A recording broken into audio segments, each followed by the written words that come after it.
from the Lord of the Rings. She protects me.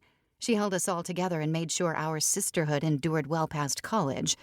We're only missing one of us today. Mani, who I'm sure will join us shortly via FaceTime, is our little family's striking, crimson-haired, emerald-eyed kook. She's a highly intelligent, successful influencer with millions of followers who still sees a psychic for mental health guidance. To this very day, she refuses to wear gray tones when Mercury is in retrograde. Cheer up, Grump. This is a party. Reese is either unaware or unbothered by my lackluster reaction to the surprise welcoming. I step through the threshold and slap on an unconvincing smile. The room is decorated in a variety of pinks, like a well-funded bachelorette party. Thick satin ribbons that masquerade as streamers are strewn across the side of the large dining table and tied in bows around the backs of all the chairs. Far more chairs than we need. It's just the four of us. It's always just the four of us. Well, soon to be 5 if you include the iPad perched on the table. And no one thinks this is a bit over the top? I gesture to the balloon arch skillfully composed in a perfect pink ombre that sits in the center of the room where a sprawled-out strip of pink carpet ends. Am I supposed to stand under there and take vows? I will.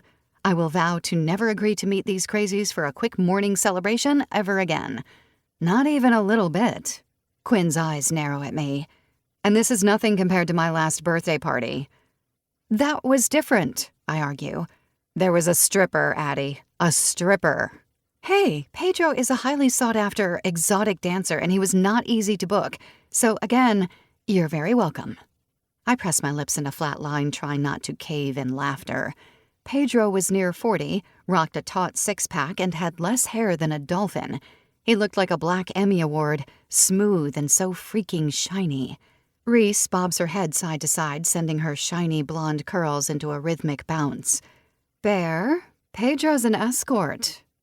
She calls me Bear, just as I sometimes call her Pieces, because Addie Bear and Reese's Pieces require an unnecessary verbal commitment for friends who are as close as we are.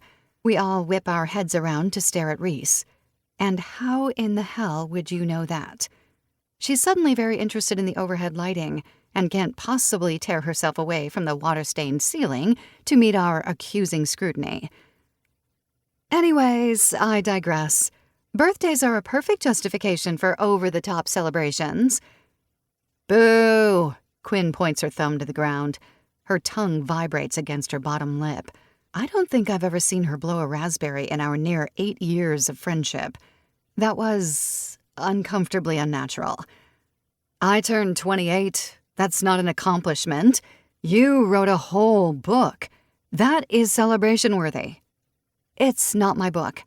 Noah shakes my shoulders, causing my crossed arms to fall and dangle at my sides.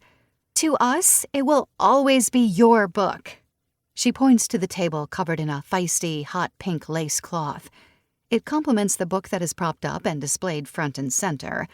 Toy with Me, the culprit of all this unnecessary fuss, is the erotic romance novel that I ghost wrote for one of our time's most celebrated contemporary romance authors.